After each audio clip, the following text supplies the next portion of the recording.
अस्सलाम वालेकुम फ्रेंड्स, कैसे हैं सब? ठीक हैं।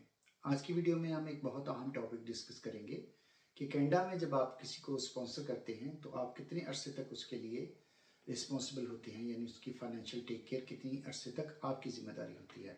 वीडियो बहुत ही इंपॉर्टेंट है, तो प्लीज़ वीडियो को एंड तक देखिएगा। वीडियो शुरू करने से पहले मेरे तमाम ऐसे बहन भाई जिन्होंने अब तक मेरा चैनल सब्सक्राइब नहीं किया, उनसे रिक्वेस्ट है काइंडली मेरा चैनल सब्सक्राइब कर लें और बेल आइकन को प्रेस कर दें ताकि आने वाली हर वीडियो बर वक्त तक पहुंच सके।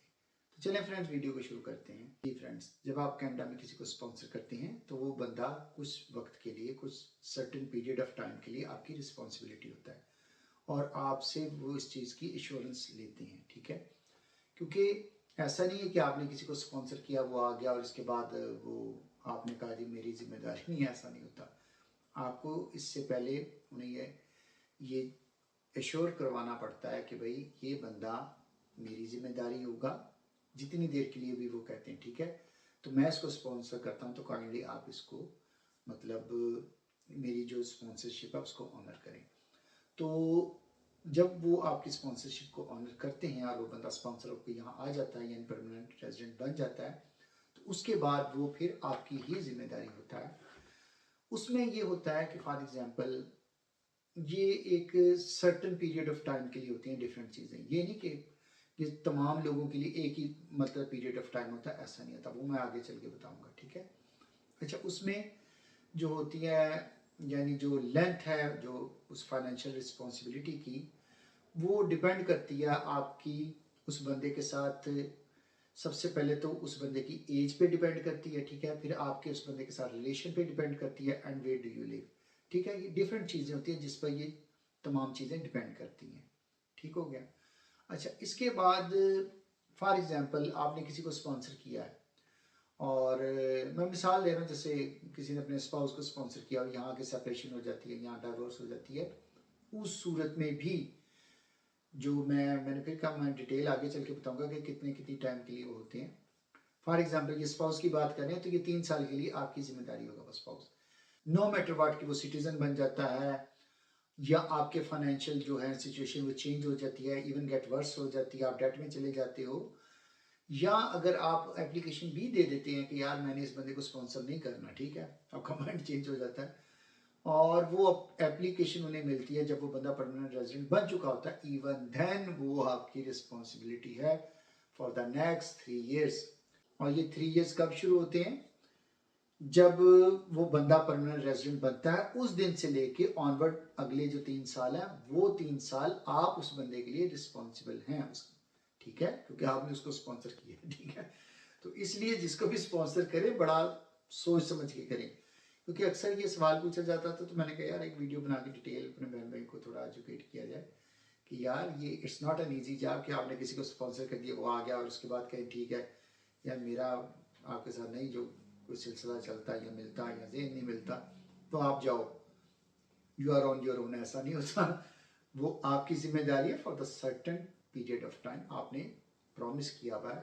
जब आप स्पॉन्सरशिप लेटर पे साइन करते हो ना और स्पॉन्सर करते हो तो आप इस चीज़ के पाबंद होते हैं, ठीक हो गया।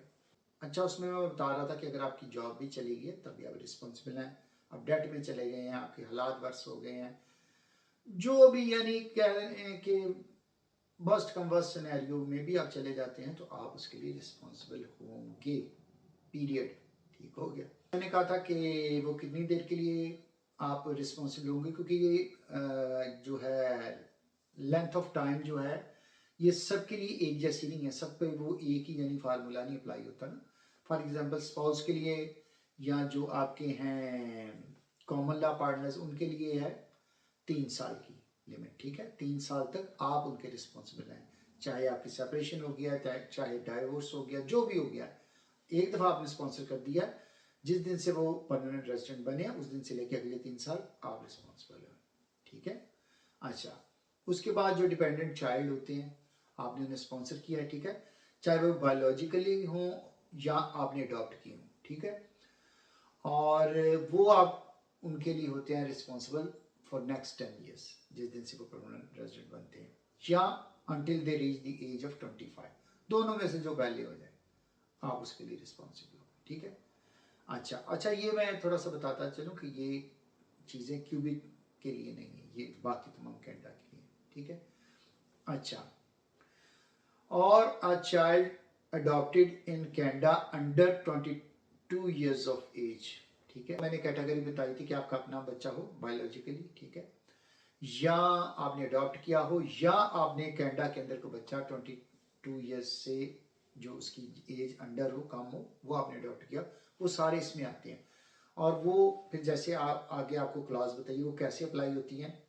फॉर एग्जांपल वो 22 साल से छोटा है तो वो 25 साल तक जब तक नहीं हो जाता वो आपकी रिस्पॉन्सिबिलिटी है, ठीक है। अगर 2-4 साल ही छोटा, तो अगर वो ज़्यादा छोटा तो फिर नेक्स्ट 10 ईयर्स बाद आप उसके लिए रिस्पॉन्सिबल होंगे, ठीक है। और डिपेंडेंट चाइल्ड जो है आपका वो 22 ईयर्स ओल्ड या उससे ओल्डर हो तो वो 3 साल के लिए आप उसके लिए रिस्पॉन्सिबल है, ठीक है। अच्छा, पेरेंट्स के लिए, ग्रैंड पेरेंट्स के लिए आप 20 ईयर्स के लिए रिस्पॉन्सिबल हैं। सो ये भी ज़हन में रखिएगा। जो अदर आपके रिलेटिव्स हैं उनके लिए आप 10 साल के लिए रिस्पॉन्सिबल हैं। From the first day of when they become the permanent resident से लेकर ऑनवर्ड नेक्स्ट 10 ईयर्स आप उनके लिए रिस्पॉन्सिबल हैं। तो इसलिए मैंने कहा अपने बहन भाइयों को बता दूं कि बाज़ औक़ात ये समझा जाता है कि यार आप बस हमें स्पॉन्सर कर दें हम यहाँ आ जाएंगे, तो भाई आप बिल्कुल करें, मगर आप ये चीज़ें जहन में रख के करें कि आइंदा जो जो रिलेशंस मैंने बताए हैं, according to these relations you are responsible for next certain period of time, ठीक है। फॉर सर्टन ईयर्स आप ही रिस्पॉन्सिबल हैं। आप कोई एक्सक्यूज नहीं दे सकते कि यार मेरी अलहदगी हो गई है, मेरी सेपरेशन हो गई है, वो बंदा तो अब सिटीजन हो गया, मैं नहीं रिस्पॉन्सिबल, मैंने दरख्वास्त वापस ले लिया है, ठीक है, उस दौरान वो बन गया, या इस तरह का कि मेरी हालात ख़राब हो गया, जॉब चली गया, डेट में चला गया, उन्होंने कहना कोई चक्कर नहीं, आप रिस्पॉन्सिबल हैं, ठीक है। तो मैंने कहा आपको मैं बता दूं, अपडेट कर दूं कि जब भी किसी को स्पॉन्सर करें बड़ा ये सारा देख सोच के अपनी पूरी कैलकुलेशन करें कि यार कल को आप कोई एक्सक्यूज देंगे तो वो माना नहीं जाना, ठीक है।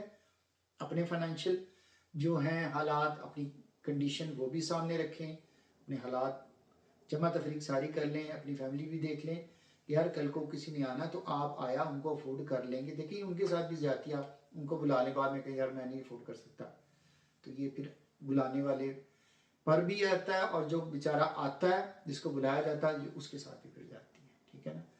तो चले मैंने कहा अपने बहन भाई को थोड़ा सा आज अपडेट कर दूँ, ये बड़ी इंपॉर्टेंट चीज़ थी, अक्सर पूछा जाता था, तो मैंने कहा चले यार आज थोड़ा सा इसमें ना डिटेल में जाके आप बहन भाई को बताओ।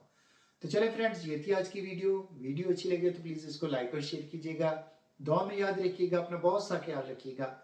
चले मिलते हैं किसी और वीडियो में, ओके जी, अल्लाह हाफिज़।